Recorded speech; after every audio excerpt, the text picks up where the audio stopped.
I was telling my Alabama students, we just finished with their class, and I was telling them, I said, I played for them today. Let's see, Bare Naked Ladies, If I Had $1 Million. And I was telling them that good music comes from one of two places. So the really good songs that I love come from pain, right? I mean, just from oh God, just tear your heart out pain that someone's experiencing. And they put that into music, into lyrics. And it's beautiful.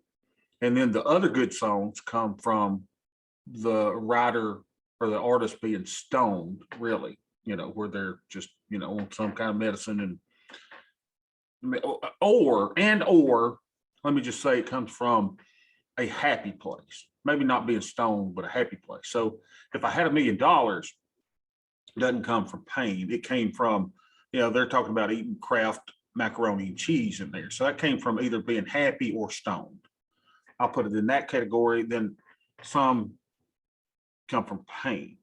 So for example, if you were to ever listen to, let me just find it for a second. And we'll talk about the markets because I'm so excited about the markets, y'all. Oh my gosh, yesterday. Listen to this. Let's just listen to a couple bars of this. This is my bud T. Graham Brown saying, "I tell it like it used to be." So think about the pain of this song. So in other words, you're in the Piggly Wiggly, right? And you're in the produce aisle. And your woman just left you, or your man just left you, whatever. And y'all been together for several years and everybody's used to seeing y'all together. And then all of a sudden you're in the Piggly Wiggly and someone's come to you and says, "Hey, how's old blah, blah, blah, blah." And you don't tell them that y'all broke up. You tell them like it used to be.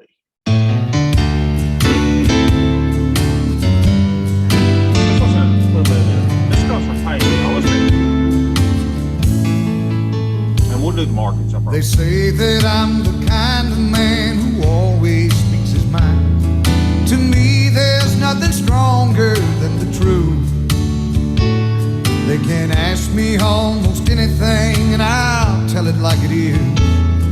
But darling, when they ask me about you, I tell it like it used to be. When you were still in love with me. Oh, gee, take it home. Before you got too used to me and wanted someone new, I tell it like it ought to be. Tells it like it ought to be. Woo. 'Cause how it is killing me. Now, y'all, if that ain't good, huh? Stacy, is that good or not? Happy or stoned seems like a workable music theory. Yeah. So there's pain or happy or stoned. I put happy and stoned in the same category. But dang if that ain't good. All right, let's get on. Now, y'all, I was like a little kid at Christmas yesterday. Oh my gosh, were we excited? Because what we did yesterday was, in my opinion, groundbreaking. Just dang groundbreaking.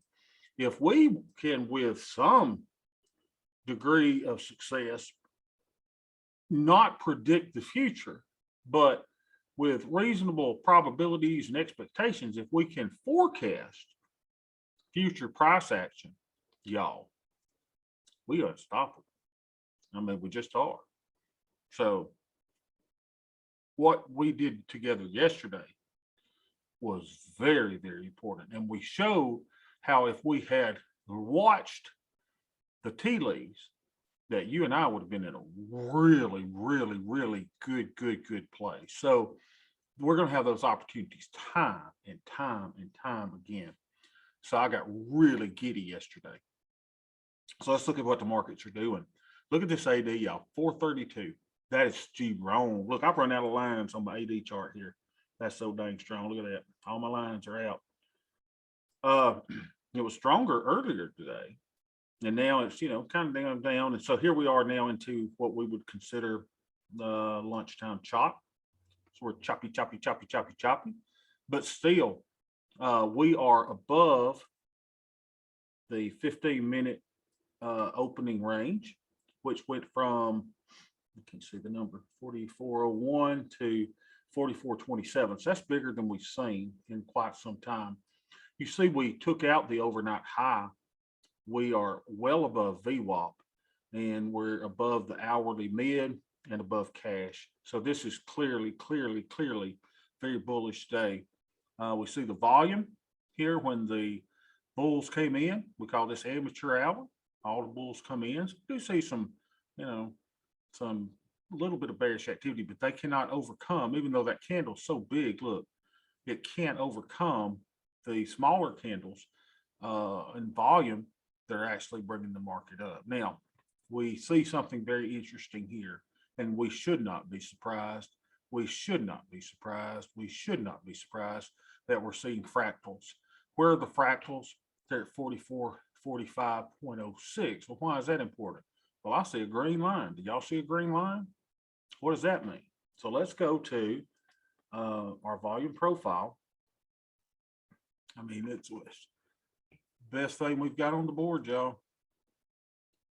How fortunate are we to have this? The big gray monster, which is just a remarkable tool, just a freaking remarkable tool. And yesterday, I mean, we called this, did we not?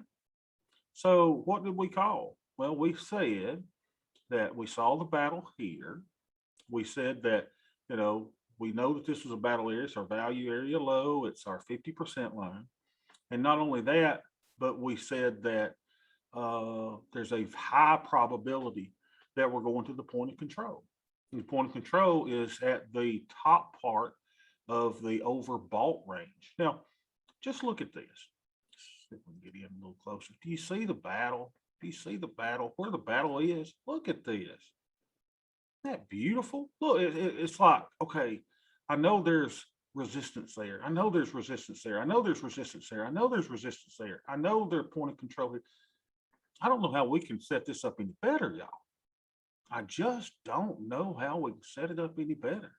And we expected resistance to be here. Look, resistance, resistance, resistance, resistance. Now, so now the market has some deciding to do.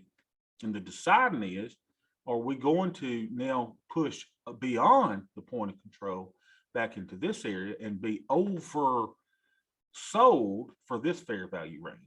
So let's just see if we can put context around it. So yesterday, this is a gap opening. Everybody sees that, right? So we got a gap.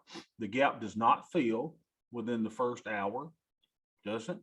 And now it's still going on. So I would, we definitely probably call this a trend day so far, right? It's kind of trending up. Very well may pass this, but we got to take out a lot of sellers here. We've got a lot of sellers at this area. This is where price is very comfortable trading volume. There's a lot of volume here. This is our point of control where the most volume is traded. So there's a lot of buyers and sellers right here. So right now we're trying to figure out who's going to win. So we see the battle. It's right at our line, y'all, that we drew on when? We drew it on September the 1st. How did we know it was going to be a battle line? It's just, Blake Young has given us something that, I can never repay him. All I can do is give him credit for his little baby. He doesn't call it the Green Monster. So if you were to tell him thanks for the Green Monster, he'll be like, what the crap you call him that? I mean, he doesn't know what this is. We call it the Gray Monster. And it's just beautiful. It's just gorgeous. So we're going to watch. We're going to see what happens here. But if we were to make the decision, we are overbought. So we've got to remember, we've got to consider that we're overbought. And when we're overbought, where's the likelihood that's going to happen? Well, the likelihood is that we're going to have a pullback into this fair zone. Now, if the bulls win this battle, they very well could, then we'll become oversold. So if we're oversold, then what happens? Probabilities now shift to going into this fair value zone up here, but it hasn't happened yet. So there's a battle here. So let's let them battle it out. Let's let them battle it out. Now, what was our other thing that I got so excited about yesterday was our skew driver. We actually saw that the dang thing worked, y'all. So here we are now at 36 away. Oh, can you imagine? Can you imagine? Was everybody here yesterday? If y'all missed yesterday, boy, did y'all miss it. Anybody miss yesterday? Because what we I had said, missed yesterday. oh, Stacy, listen, girl. I mean, I was like a little high school cheerleader at a homecoming game. I was so Have you giddy. posted the recording yet? No, I'm behind. I'm behind. I'll promise I'll do it today. Okay, thank you. But I was so giddy. So when you watch it, just go, oh man, Bobby was just, he was, because what happened is we saw that this thing actually, and I'm not surprised it's worked. I've seen it work, but y'all have never seen it work before. So what happened is I told you the normal range is 25 to 35, which is what we do. It's what we do every day. And then you and I ought to be able to make killings on extremes. When this thing's way down here or way up here, we ought to be able to make a killing, because this thing on September the 21st was way out of line. And I told you on that day, hey, we're 70. Now, I don't know when, I don't know how, but this will revert back to the normal range. Now, it may not be today, the next day, it may be a week, maybe 2 weeks, but it's going to come back. And look, it did it really, really quickly. So on September 21st, let's go back to our chart and see where we were. So September 21st was what was it? What is today? The 23rd. So it was Tuesday. Yep, September 23rd. So on September the 23rd, let's show you this. Stacey, here's what I was excited about. Look at this. At this point, September 20th and all of this, we were in this, 21st, wasn't it? Yes, the 21st right here. September 21st, we were here. And then the skew driver was at 70. It's almost like it was telling us, hey, you're oversold and the skew driver is at 70. We're going up. We are going up. And this is the closest thing to a crystal ball that you and I have. This closest thing that we have to a crystal ball that was going to go up. So that's why I got excited yesterday, and I was really excited about yesterday's session. I hated we were out refrigerator hunting and it took so long to get there, but all of this was telegraphed. So now we're at 36. The normal range is 25 to 35. So we're kind of at that normal range now. Skew's kind of back to where it was, and there's a good time that good chance that this will go up to 30 or to 25. And what does that mean? That means that the market will continue to go up until this kind of normalizes back down into here. So it's a very, very strong tool. Now, did I come up with this tool? No. Again, did I come up with this this little thing here? No, Jason, our friend, came up with this. I found it that someone had posted, and he made it easy to use. We use it, and it is the greatest thing to a crystal ball that you and I have. I mean, it really, really is. So all of this move was predicted by the big gray monster and the skew driver. And it's just, if we can't do something to make money using this, then we need to quit and go play poker like I used to do and just get out of trading. But this is really, really cool. So what are we going to do now?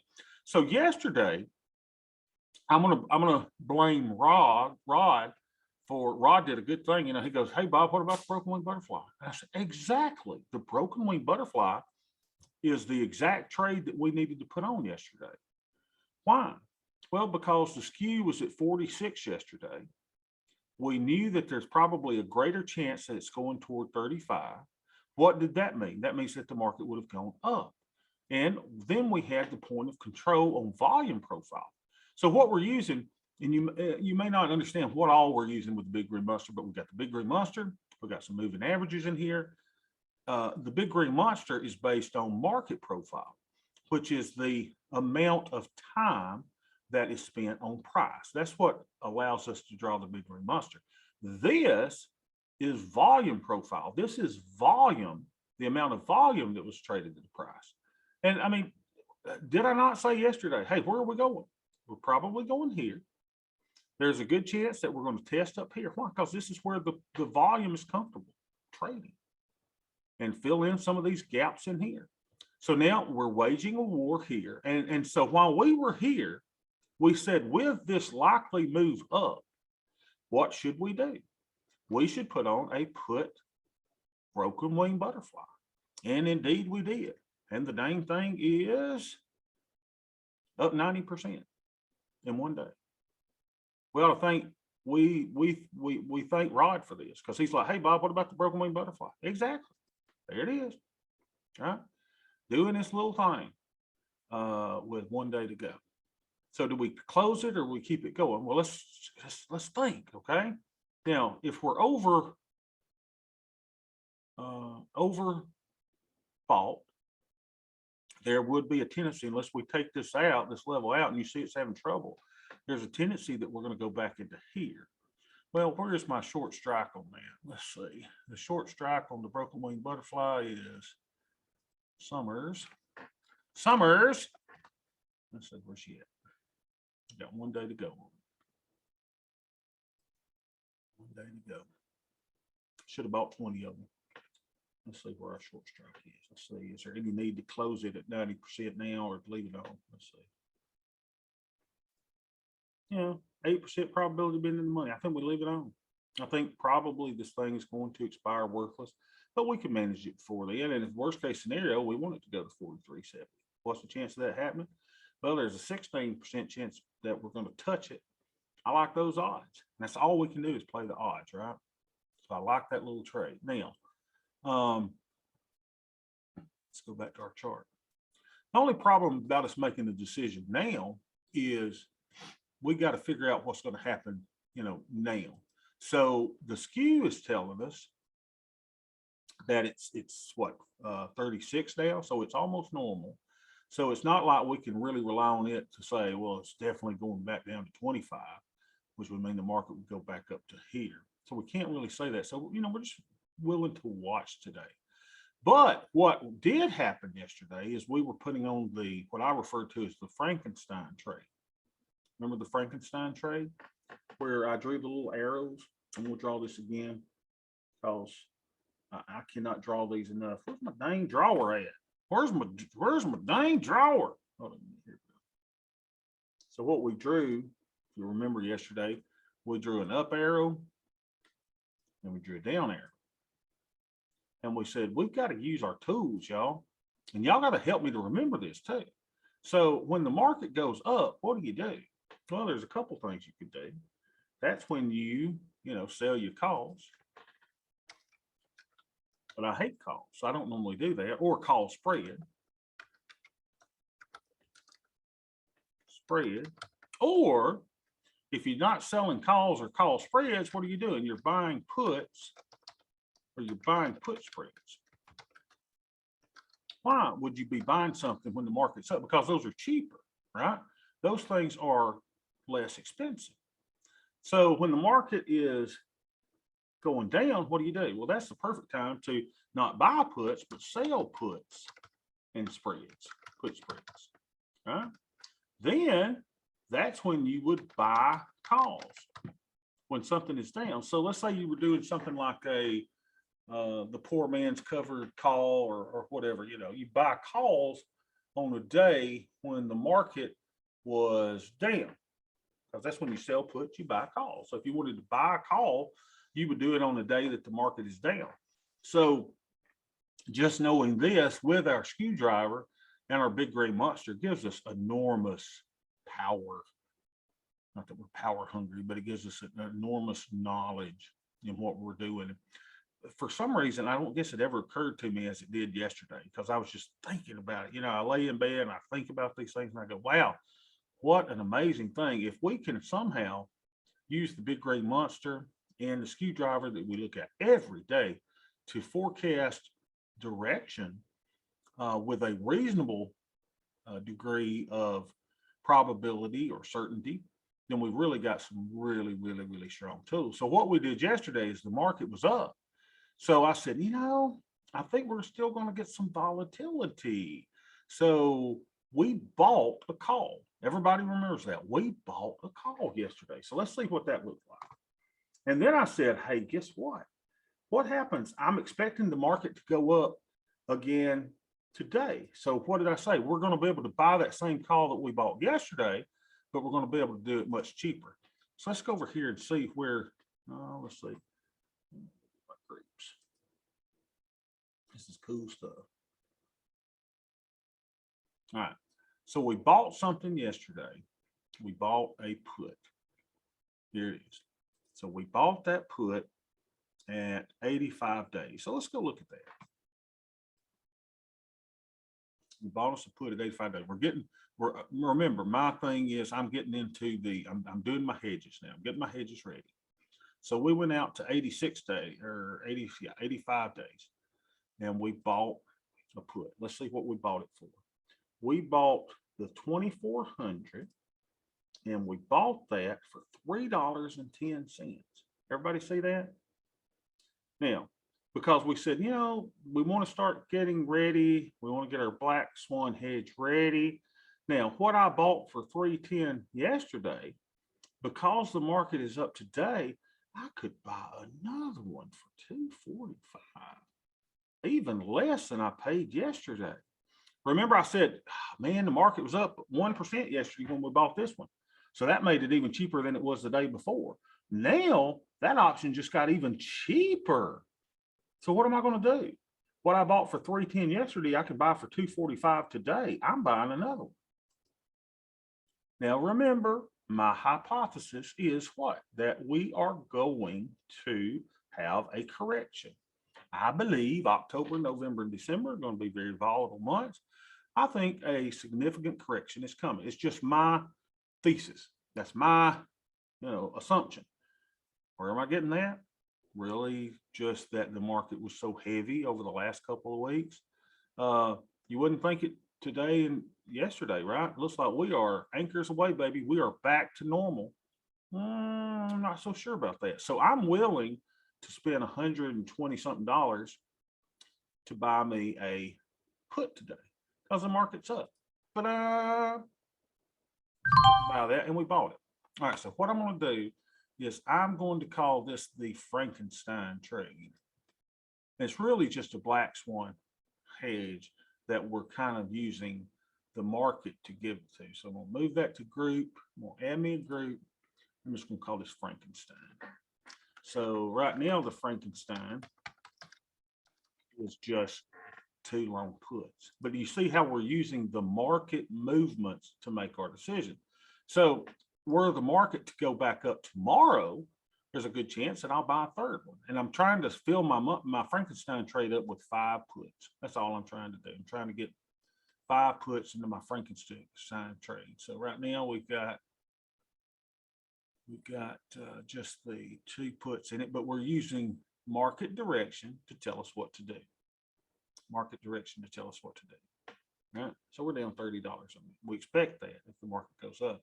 So now let's look at our overall Greeks to see how we're doing, because I don't want, when we buy options, you got to watch it because your theta can waste away to nothing. And I don't want that to happen either. So if I'm looking at my Greeks, I'm now negative 51 deltas.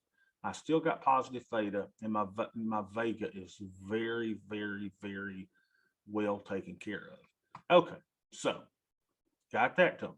We've got my SPX, it's at 85, 90%. We're probably going to let it expire tomorrow. Our little 1-1-1 trades, man, are they just kicking or what? Let's see how they're doing. Let's see our group, see how everything's doing. Because we're building an empire, y'all. We're getting ready for the crash. So let's see how everything's doing. Our 1-1-1-7 is looking pretty good. Look at that. What a resilient trade. When do we put those on? We put those on down days. So we know what to do on down days. So 1-1-1-10 up $75. I mean, that's just the greatest little take. Here's our short puts. Finally, look at that. Remember this, we were down $300 on this, y'all. We were down $300 now, a couple of days of market coming back. That's our 3 short puts. And we've got a working order to fill the longs for $1.70. They're already at $1.95. Isn't that cool? We're building our Black Swan hedge. Get on down to $1.70. We'll fill that. Look at this, y'all. We've also ready to harvest 3 shorts at 20 cents. if I thought the market was going to plunge tomorrow, I could go ahead and fill that, right? For 25, but I'll wait. Chances are we'll get filled maybe tomorrow, maybe Monday, maybe even overnight. If we get a little move upward, we could get that to where our Black Swan hedge is really, really good. All right, so I'm glad. So, and again, if we were now afraid that we're not going to, if we were going to get a big drop, then I could even take this off and take my $157. Wouldn't that be sweet? Just say, hey man, I made $157 on that. So that's good. All right, the Frankenstein trades down a little bit. 111, profitable. I like it. BSH diagonal is flat. We entered that one, you know, so we know what the deal is with the diagonal that we entered. 1119, up about $100. AIM, they're down about 143. Remember, we chunked off some risk on AIM and we just kept the cash equivalents and we kept the little treasury thing there. 1118 is up $165. Unbelievable. Wow. How is that possible? 22 days left. Sweet. I like it. VIX hedge, we expect to be down all the time until we actually need it during the crash, right? So it's just part of insurance. STT1 is down a good bit today. That's fine. No big deal. My maximum loss on that is $50 anyway if the whole thing goes to kaput. After harvest loans, that looks bad, right? $725. Don't look at that because we've already harvested. So we've only got the loans left for 7 days. What else we got? Space Trip Trade 2 down a good bit. Here's after harvest loans. Don't look at the big loss because it doesn't take into effect the short. So we've already harvested and done everything. All right, here's one that our Black Swan hedge 7. So it looks like we're waiting to harvest those 3 and we're very, very close. Black Swan hedge 8 is up $180. My silver leaps, you know, that's not doing anything. Broken wing butterfly puts that we put on, that one's closed. Just delete that, get everything cleaned up. So what else we got? Last one is 8 complete. Up 162, nice. This one we harvested the short, so that's kind of not fair because we already took our profits on the thing. How many days we got left on that? 7. Sweet. My hood trade. Oh man, why am I even in that? Okay. All right. So everything's looking really, really good. So as far as a trade today, you could put on a bullish trade only because we've got, if we wanted to kind of neutralize those deltas. Again, the ultimate time to do that would be when we're doing when we've got a down move in the market, got a big up move in the market. But I will look to see on a very short-term basis.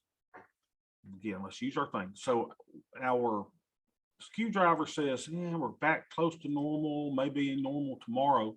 So let's see, where'd my dang thing go? Where's my thing? Where is my thinker swim, y'all? There it is. Let's see. I just want to see something again. Go to my chart. Let's look at my E-minis that I really use to even look at my SPX. Let's see what we'll see. We still got resistance here. So if we did fall, where would we go? If we did have a fall, where would we go?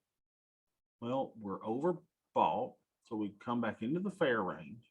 And there's probably a good probability we would come down to the 43.63 level, 43.60 level. Worst case scenario maybe would be the 43.25. So if you were to do another broken wing butterfly, let's see if we've got any credit that we could get into one of these. Oh, it's easier to build them out in here in the SPX. Let's see, SPX.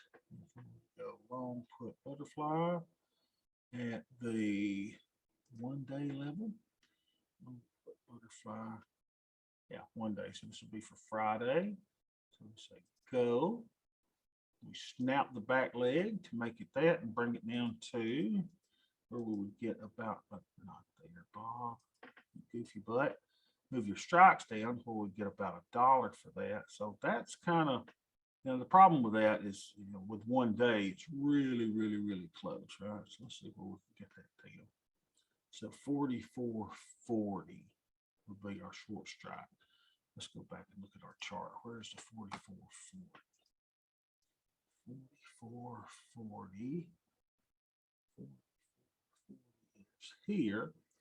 Let me kind of look at our ES to kind of see where that is over here.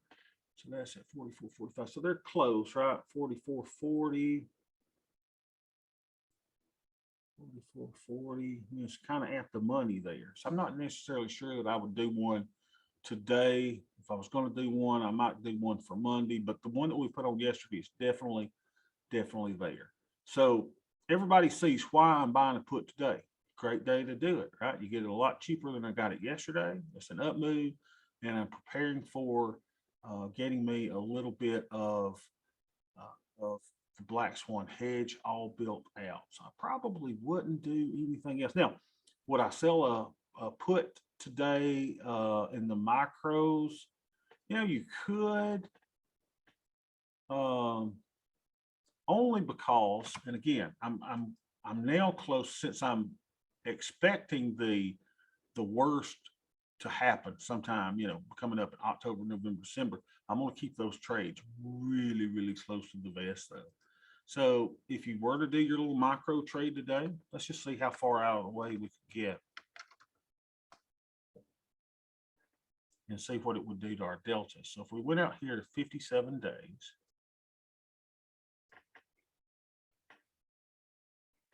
if you wanted just a little bit to neutralize your deltas a little bit, we could go out here to the 38.30. Where is that on our chart? 38.30. See how safe that is. 38.30. That is way on down. Way on down, dude. 38.30. Way on. Way on. Way on. Look at this. Way on. Way on down. Way down here. Look at that. You don't even see anything on the screen. Isn't that crazy? And you still get a nice little premium on that. So, we're making decisions here, but nothing shows us that, we've got to drop in. So we could do that. Now, another thing that we could do is this. And remember, I've always said we need to look at VIX more than we look at it. So VIX is down 2 today. Look at this. We're already back to 1870. So let's see our chart of VIX. What does our chart of VIX look like? Look at that. That's sweet. This is another great thing that we have. So what, with volatility now becoming crushed, what's something else that we could do? Maybe you should teach JoJo to post the videos. If I can just get that kid to quit peeing in his bedroom every night. Unbelievable. He's doing it on purpose. Yeah, maybe JoJo could post the videos. All right, so I really like that the volatility's gone down. And remember, my assumption is we're going to have really, really big volatility at some point. So what you could do also is we could do us a nice little, why don't we do one? Now I could do it in SPY, or I could do it in SPX. And I think I'm going to do it in SPY. And the reason is, my assumption is that even though we're at 1866, I think we're going back to about here, which would be about 16 or 17 before we get another up to here. So a good thing to put on y'all would be calendar. Very good, Rod. Calendar. And we could do that in SPY or SPX, depending on how big of a meatball you want it to be.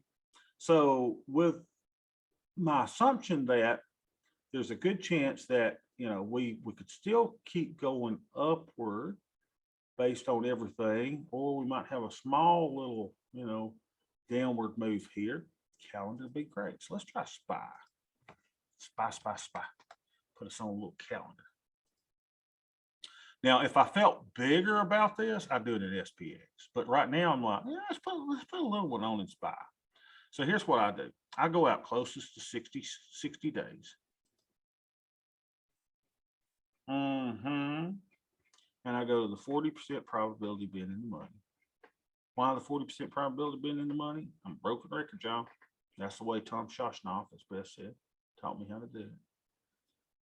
So 40% probability of being in the money is the 435. So at 60 days, I'm going to buy the 435. Okay. And then I'm going to go out to about 30 days in. So it'll be about 27 days. And we're going to sell the 435. 27 days. So you got to hold your control key down. Sell the 435. And how do I normally, treat these things? So it's going to cost me a debit. Let's analyze the trade. Analyze the trade. Calendar trade here. Isn't that pretty? That's sweet. So, right now we're overbought. So we're looking to be oversold. So we're using that. We're looking to come back into fair value. So we expect that price might come back into here, right? Not too much to think that that would happen. And that gives us a nice little tint to the downside. Let's see what our Greeks are. Gives me a little bit of negative delta. Gives me positive theta, which we really need. And look at there, y'all. Gives me 23 positive vega. And the cool thing is right now, if you're neutralizing vega, and I tried to do a different approach than I said I wasn't going to look at my Greeks as much, but I'm a creature of habit. So I know that I want my theta to go up. My delta, it's fine. And if I can neutralize vega, oh, that's sweet. Let's do it. Let's go back and do my analyze tab. It's going to cost us a little bit, but it gives us a nice little trade.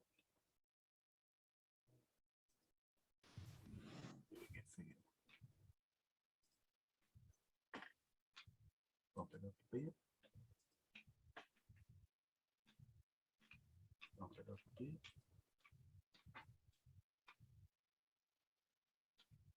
Come on. So it's going at 379, 380. And you can let it work too. You don't have to try to get it. Now that will get filled there. That's after that. Yeah. All right, so we'll call this calendar 1. Okay. Groups. See what it did? That neutralized our vega. We got positive. Oh, the theta's moving around a little bit. It's not as much as we had, right? Where am I at? Then we got negative 52 deltas. Let's show our groups. And let's put that in a nice little calendar group. And allocated SPY.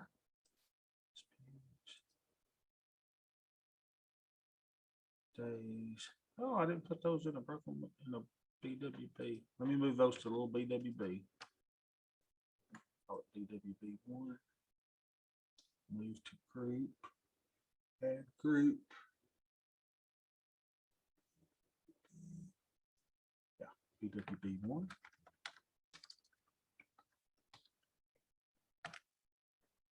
All right, and then we'll move our SPY. I say we'll move our SPY to calendar 1. Add group.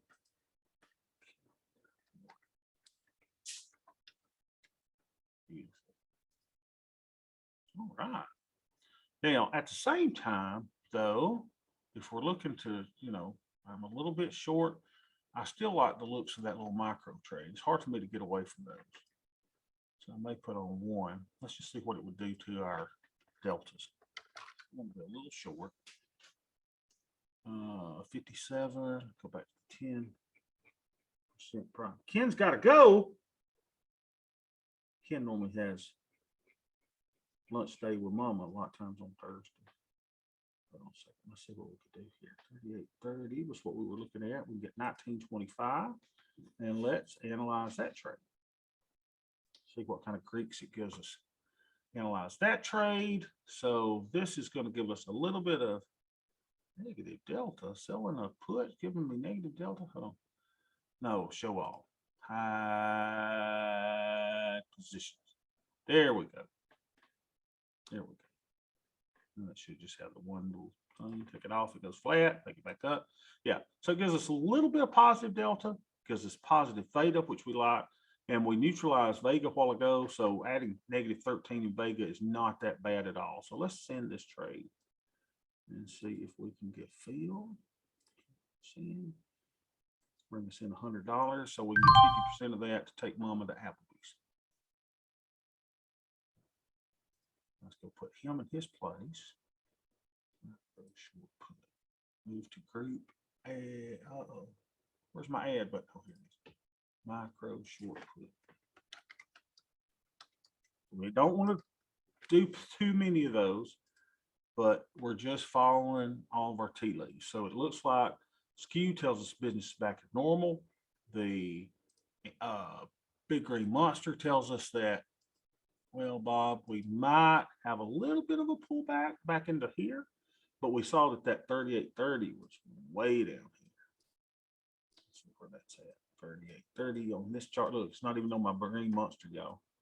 I feel pretty confident that that's going to be right over, okay, right down here. And the cool thing is, you know, I'll be watching those things too, and I'll probably, if I'm going to do a couple of those, I'm probably going to have a stop loss at about 2x. So if I collect $1, I would close it at $3. Everybody with me? So that means you close it at a 2x. If you collect $1, close it at $3. That's closing it at a 2x loss. So that gave me a little bit of, I hate having to switch between groups and no groups. Let's look at our deltas now. Yeah, negative 51, positive theta, and very controllable Vega. Cool. West Jones. Good. But I don't know if y'all are excited as I was, but I mean, when, you know, and again, hindsight is 50-50, according to Pat Dye. And you look back and you see these things and you go, wait a minute, if I had been paying attention right here, that was a layup. This was a layup. Not only are you oversold, but the screwdriver was at 70. That was a layup. We should have known, oh yeah, skew will normalize over time. May take a few days, may take a week, but it will. And we were oversold. Now we're overbought, verging on oversold for this thing. So it's kind of like, hey, skew's back at normal. Here we are at the point of control. If we were to have a fall, we're probably coming here. If we do come here, then we've got a little bit of support down here. We've already found support here. Buyers should kick in around these areas. See how the volume was traded here. Buyers should kick in. So I think we're relatively safe on the trade that we put on today. Plus we got the calendar on there as well. So another thing that we could do is let's think about it. So we know what to do on down days. Down days are a great day to sell put. Now I did sell the micro put today because it's so far out of the money. And I've got negative deltas anyway. So, you know, I feel good about that. As much as I tried to get away from managing by the Greeks, it's just in me. It is in my blood. That's what I do best. So why would I get away from it? So I'll probably be going more and more back to looking at my Greeks, making my decisions. But we've got some really strong tools here that are going to help us and serve us wisely. What are they?